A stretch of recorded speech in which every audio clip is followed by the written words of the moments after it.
It's a situation many involved in small business would see as a sign of success, being in such demand that you're having to turn away new clients and work.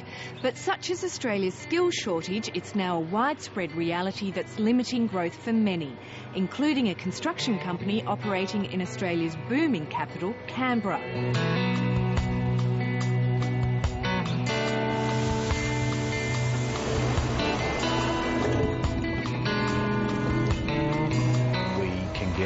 The work, we've built a good reputation. We really struggle to fill our requirements as far as staffing goes at the moment.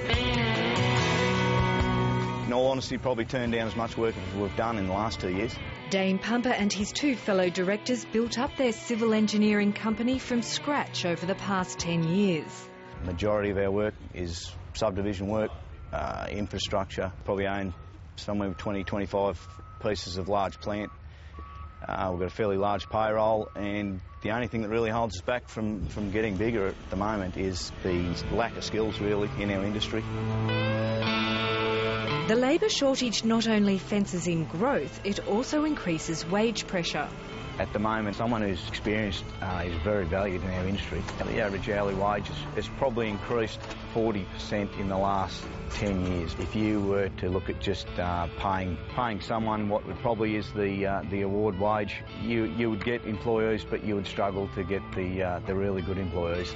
Luckily, the bigger pay packets are partly offset by advances in technology. The new Euro spec machines have cut their fuel consumption by about 35% over models previous, so that's a big saving considering that fuel has probably gone up about that much in that time.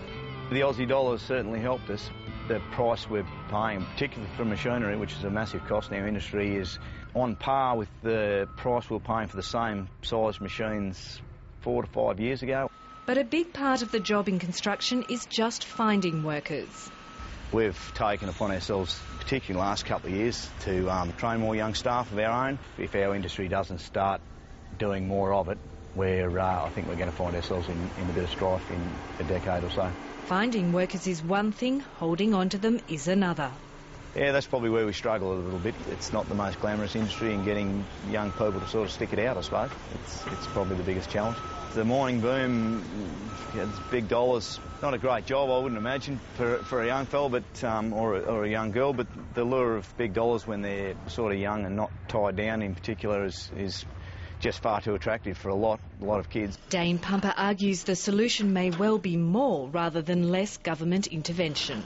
But I think that all projects in our industry, particularly government ones, should have a provisional sum in the contract for training. It should be relative, it should be a percentage of the contract value, and it should be compulsory. And I don't think we have any choice. It's a little bit too easy if you pick up a large contract and need staff just to open the wallet a little bit. That's not in the best interest long term for our industry. Although he argues red tape could be cut dramatically around skilled migration.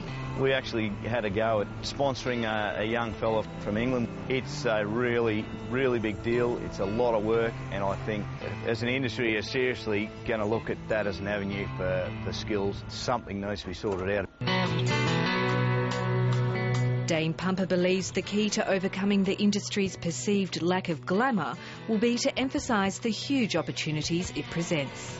I don't know how we as an industry actually go about promoting our industry to be a bit more attractive, but for a young person out of school to not have a lot of qualifications but just be committed and have a go, there's a good career, and it's an honourable career, I think.